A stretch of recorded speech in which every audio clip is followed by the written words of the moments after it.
जीता कैसे जाता है। हमने 20 साल तुम्हें मौका दिए लेकिन तुम जीत नहीं पाए। अब अल्हम्दुलिल्लाह हम तुम्हें बताएंगे कि जीता कैसे जाता है। और नतीजा ये हुआ कि 20 साल की शिवसेना के सांसद को 20 साल जिस शहर के अंदर शिवसेना का झंडा लहराता था उस झंडे को हमने उखाड़ फेंका और वहां पे मजलिस इत्तेहादुल मुस्लिमीन का झंडा हमने गाड़ा है।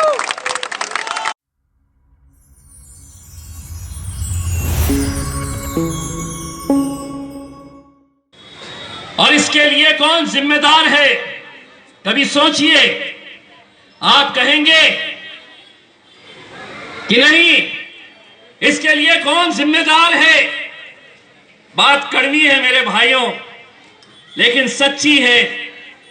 एक बार इस बात के ऊपर गौर करना कि अगर आज इस मुल्क के अंदर हमारी क़यादत खत्म हुई है तो इसके लिए कोई गैर जिम्मेदार नहीं है। मुसलमानों को इस मुल्क के अंदर हमेशा मुसलमानों ने ही हराया है। ये सच्चाई है। कितनी गुलामी करेंगे? क्या ये समझते हैं कि ये तो जागीर है, ये रबर स्टैंप है, अगर हम लड़ेंगे नहीं तो जीतेंगे कैसे? आज अगर इस मुल्क के अंदर कांग्रेस लड़ सकती है, भारतीय जनता पार्टी लड़ सकती है, शिवसेना लड़ सकती है, समाजवादी पार्टी लड़ सकती है, सारी तकलीफ मजलिस से क्यों है? क्यों है मजलिस से इतनी तकलीफ? जीता कैसे जाता है? हमने 20 साल तुम्हें मौका दिए लेकिन तुम जीत नहीं पाए। अब अल्हम्दुलिल्लाह हम तुम्हें बताएंगे कि जीता कैसे जाता है। और नतीजा ये हुआ कि 20 साल की शिवसेना के सांसद को 20 साल जिस शहर के अंदर शिवसेना का झंडा लहराता था उस झंडे को हमने उखाड़ फेंका और वहां पे मजलिस इत्तेहादुल मुस्लिमीन का झंडा हमने गाड़ा है। आज पार्लियामेंट के अंदर जब आप असदुद्दीन अवैसी साहब को देखते हैं, क्या कभी ये एहसास नहीं होता है कि 550 का ये ऐवान है, 550 एमपीज वहां पर बैठते हैं, लेकिन ट्रिपल तलाक का मुद्दा हो तो उम्मीद यह की जाती है कि असद साहब क्या कह रहे। सीए एनआरसी की बात हो तो उम्मीद अपने उन नुमाइंदों से नहीं करते जिन्हें आपने वोट देकर वहां पर भेजा है। उम्मीद करते हैं कि असद साहब क्या कहेंगे।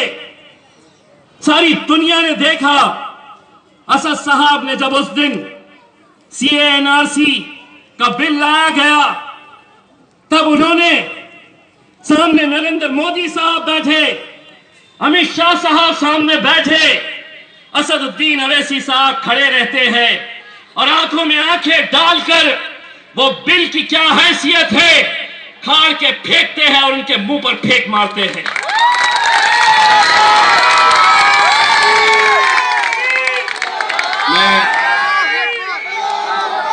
मैं उस वक्त जब ऐवान के अंदर, पार्लियामेंट के अंदर जब उन्हें देखता हूं,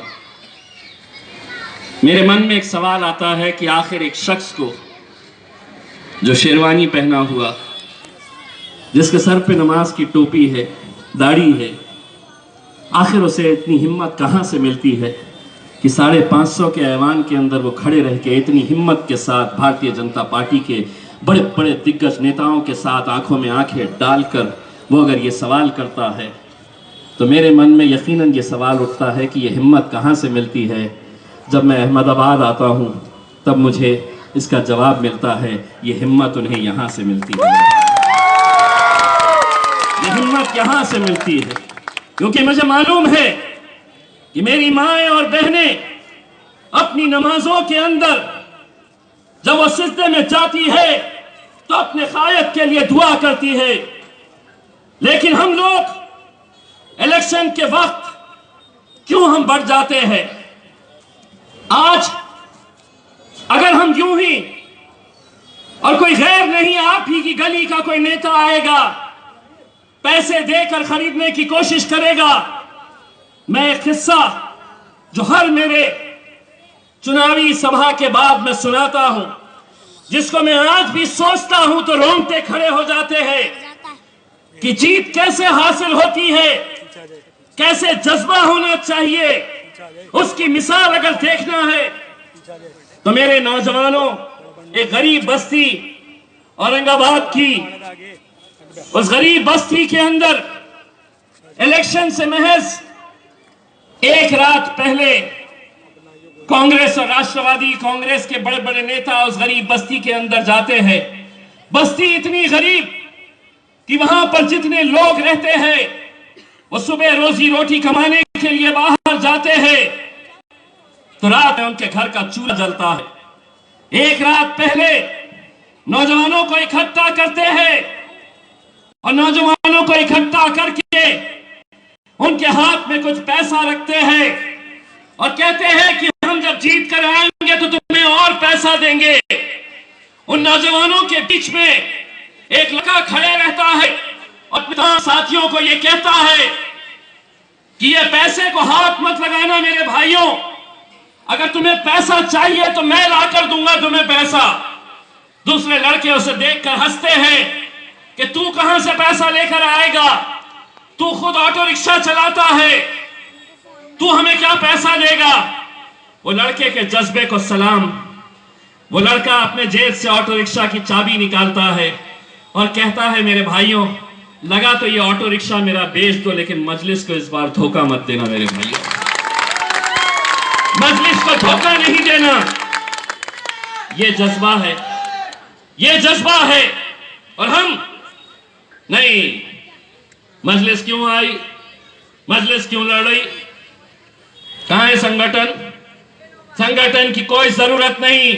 ये नौजवानों के दिलों को चीर कर देखो, हर एक के सीने के अंदर एक ही तस्वीर नजर आएंगी, वो मेरे कायद बैरिस्टर असदुद्दीन अवैसी की तस्वीर है।